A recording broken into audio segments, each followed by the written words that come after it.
Alhamdulillah wa aqimus salata wa atuz zakah wa ma tuqaddimu li anfusikum min khairin tajiduhu 'indallah innallaha bima ta'maluna basir. Asyhadu an la ilaha illallah wa asyhadu anna Muhammadan 'abduhu wa rasuluh. Allahumma shalli wa sallim ala sayyidina Muhammad wa ala alihi wa sahbihi ajma'in. Amma ba'du fa ya ibadallah ittaqullah usikum wa iyaya bittaqwallah faqad faza al-muttaqun. Qala Allah ta'ala ya ayyuhalladzina amanu taqullaha haqqa tuqatih wa la tamutunna illa wa antum muslimun. Sidang jemaah, moga-moga kita dirahmati Allah Subhanahu wa taala. Marilah sama-sama kita meningkatkan iman kita dan meningkatkan iman kita sehingga menjadi orang yang bertakwa kepada Allah Subhanahu wa taala. Sebagaimana salah satu daripada tujuan besar ibadat puasa, ya ayyuhalladzina amanu kutiba 'alaikumus shiyam kama kutiba 'alal ladzina min qablikum la'allakum tattaqun. Wahai orang yang beriman, diwajibkan ke atas kamu puasa sebagaimana diwajibkan ke atas umat sebelum kamu. Moga-moga kamu menjadi orang yang bertakwa kepada Allah Subhanahu wa taala. Maka di dalam ayat ini Allah Subhanahu wa taala memanggil kita sebagai orang yang beriman. Dan Allah Subhanahu wa taala mewajibkan ibadat puasa. Dan Allah menjanjikan pangkat ketakwaan bagi orang yang melaksanakan ibadat puasa dan segala perintah Allah Subhanahu wa taala. Sidang jemaah, moga-moga kita dirahmati Allah Subhanahu wa taala. Antara perkara yang besar dalam pelaksanaan ibadat puasa adalah menaikkan kewajiban zakat. Dan di dalam Al-Quran Al-Karim kita mendapati Allah Subhanahu wa taala menggandingkan perintah solat bersama-sama dengan perintah menaikkan zakat. Firman Allah di dalam beberapa ayat, aqimus solat wa atuz zakat. Dirikanlah solat dan tunaikanlah zakat. Firman Allah lagi, alladzina yuqimuna as-salat wa yu'tuna az-zakat. Dan orang yang mendirikan salat dan orang yang menunaikan zakat. Maka kata sebahagian para ulama, apabila Allah Subhanahu wa taala menggandingkan perintah melaksanakan salat dengan perintah menunaikan zakat, maka salah satu perkara tidak akan sempurna kalau tidak dilakukan perkara yang satu lagi. Kalau kita sekadar melaksanakan solat tetapi tidak melaksanakan kewajiban zakat, sedangkan syarat-syarat zakat sudah cukup, maka solat kita tidak diterima oleh Allah Subhanahu wa taala. Begitu juga sebaliknya, jika kita melaksanakan zakat, menunaikan zakat tapi tidak melaksanakan solat wajib, maka zakat kita besar kemungkinan tidak diterima oleh Allah Subhanahu wa taala. Sidang jemaah, moga-moga kita dirahmati Allah Subhanahu wa taala. Ibnu Abbas radhiyallahu anhu berkata, farada Rasulullah sallallahu alaihi wasallam zakat al-fitri tuhratan lis-shaimi min al-lagwi wal-rafath wa tu'matan lil masakin.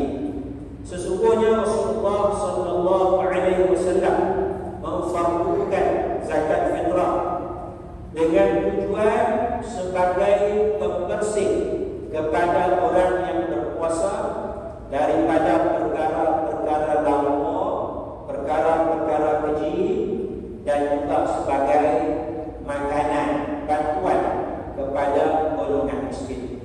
Inilah dua objektif yang besar di dalam melaksanakan ibadat zakat fitrah. Yang pertamanya, kebersihan kepada diri kita yang melaksanakan ibadat puasa.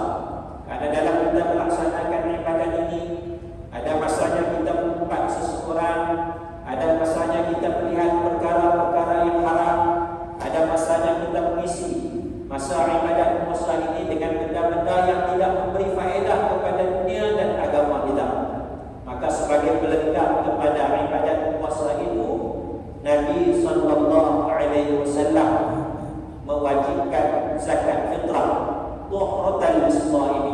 sebagai suatu pembersih kepada orang yang melakukan ibadah puasa.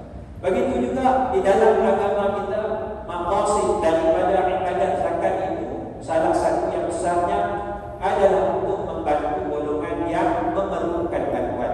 Maka disebut di dalam hadis Nabi sallallahu alaihi wasallam tadi, tu'matan lil masakin, sebagai makanan, sebagai bantuan kepada orang-orang miskin.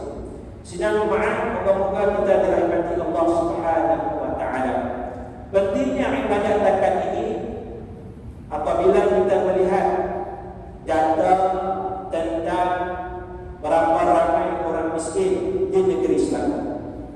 Sehingga Desember 2020 direkodkan terdapat lebih 60,000 buah keluarga miskin yang terdaftar secara rasmi dengan lembaga zakat Islam.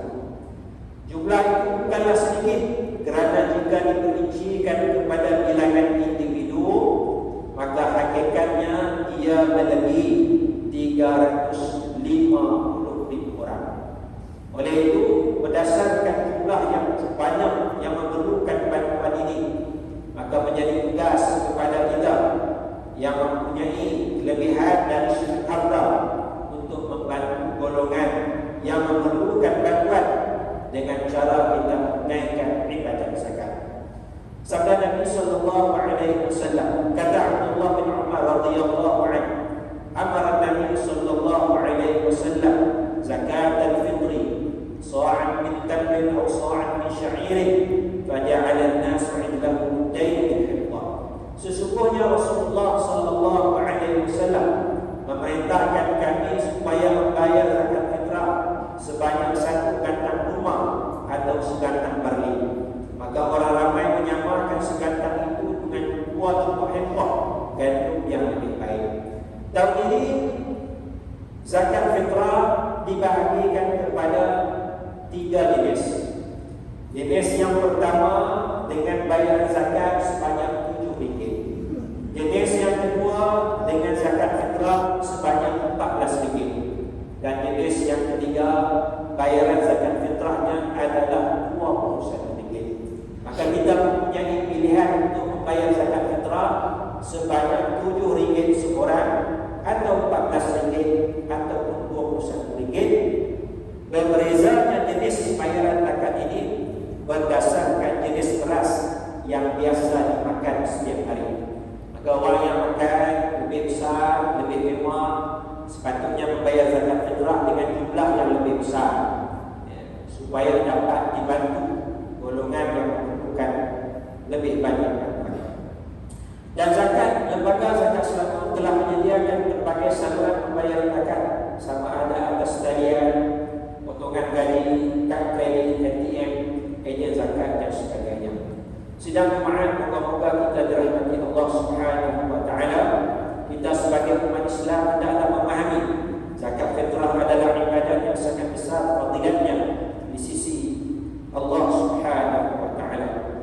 Selain daripada itu, kita hendaklah menunaikan kewajiban zakat fitrah sesuai dengan kemampuan diri dengan memilih harga fitrah yang telah ditentukan. A'udzubillahi minasyaitonir rajim. Wa masalul ladzina yunfiquna amwalahum ibtigha'a mardatillahi wa tathbitan min anfusihim kamathali jannatin bi rabwatin asabaha wa abilun fa'atat laha dhi'fayn fa in lam yusibha wabilun faqad wallahu bima ta'maluna basir. Barakallahu li wa lakum bil Qur'anil 'azim wa nafa'ani wa iyyakum bima fihi min al-ayati wa dhikril hakim wa taqabbala minni wa minkum tilawatahu innahu was-sami'ul 'alim. Aqulu qawli hadha wa astaghfirullaha al-'azim li wa lakum wa li sa'iril muslimin wal muslimat fastaghfiruhu innahu huwal ghafurur rahim. Amin amin amin ya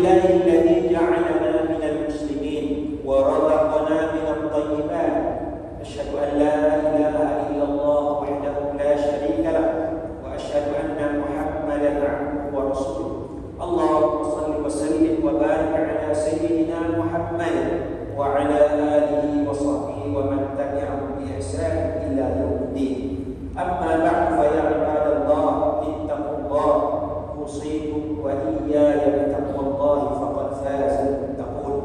Sidang jemaat, moga-moga kita dirahmati Allah Subhanahu wa taala. Kita sekarang berada pada zaman Covid dan pihak kerajaan telah melaksanakan program vaksinasi kebangsaan. Oleh kerana itu, hendaklah kita menyambut seruan kerajaan ini supaya lebih ramai dapat divaksin dan kita semua dapat keluar daripada wabak Covid yang melanda negara kita ini. Pihak Jawatan Kuasa Muzakarah Majlis Kebangsaan bagi Ahli Ikhwan Agama Islam telah memutuskan bahawa pengambilan vaksin pada siang hari bulan Ramadan adalah tidak membatalkan ibadat puasa. Sedang jemaat, moga-moga kita dirahmati Allah Subhanahu wa taala.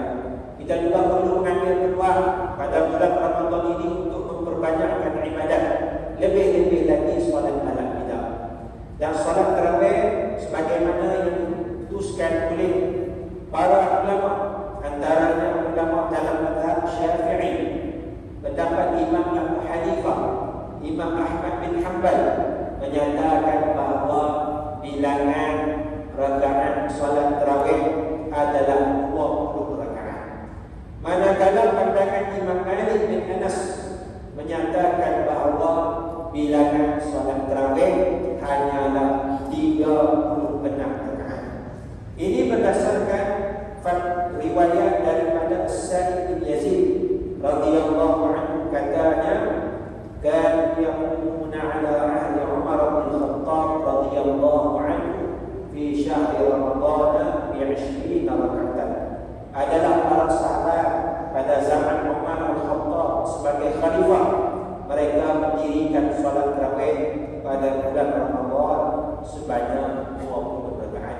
Maka jika kita ada kemampuan untuk melaksanakan sebanyak 20 rakaat, maka ambillah peluang ini untuk kita menggandakan pahala kita. Innallaha wa malaikatahu yusholluna 'alan nabi ya ayyuhalladzina amanu shallu 'alaihi wa sallimu taslima. Allahumma shalli wa sallim 'ala sayyidina wa maulana Muhammad sayyidil mursalin. Allahumma 'ala ashabihi wa qarabatihi wa azwajihi wa dhurriyyatihi ajma'in. Allahumma ighfir lil muslimina wal muslimat wal mu'minina wal mu'minat al-ahya'i minhum wal amwat innaka sami'un qarib mujibud da'wat wa ya qadhiyal hajat.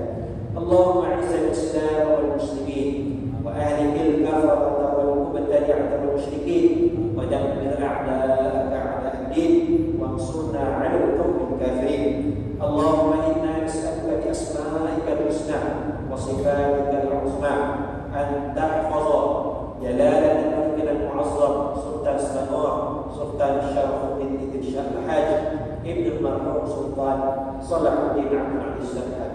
Allahumma inna na'udzu wal hidayah wal tawfiq was-sihhat was-salam li wali ahli Selangor Tengku Ahmad Shah Ibn Sultan Syarafuddin Idris Shah fi amni wa salahi وعافية أمتك وكرامك يا ذا الجلال والإكرام. اللهم أعطنا عمرهما مصلحين للمصطفين والرعية والبلاد وبلغ مقاصدهما بطريق الهدى والرشاد. Ya Allah, jadikanlah kami hamba-Mu yang bertakwa. Rezekikanlah kami untuk melakukan ibadat kepada-Mu ya Allah. Rezekikanlah kami untuk dapat melakukan salat fardu 5 waktu secara berjamaah, menunaikan zakat melalui lembaga zakat Selangor, mewakafkan dan menginfakkan sebahagian harta melalui Pembadanan Wakaf Selangor dan tabung infak jariah dengan Islam Selangor dan kepada anak yatim melalui Yayasan Islam dan Ihsan. Allahumma ya dafi'al bala idfa'anna hadzal wabaa bala wal marad wasyada'id wal mihad bi lutfika ya latif innaka 'ala kulli syai'in qadir wa bil ijabati qadir. Rabbana hab lana min azwajina wa dhurriyyatina qurrata a'yun waj'alna lil muttaqina imama. Rabbana atina fid dunya hasanah wa fil akhirati hasanah wa qina 'adzaban nar. Ibadallah, innallaha ya'muru bil 'adli wal bil ihsan wa ita'i dzil qurba wa yanha 'anil fahsya'i wal munkari wal baghi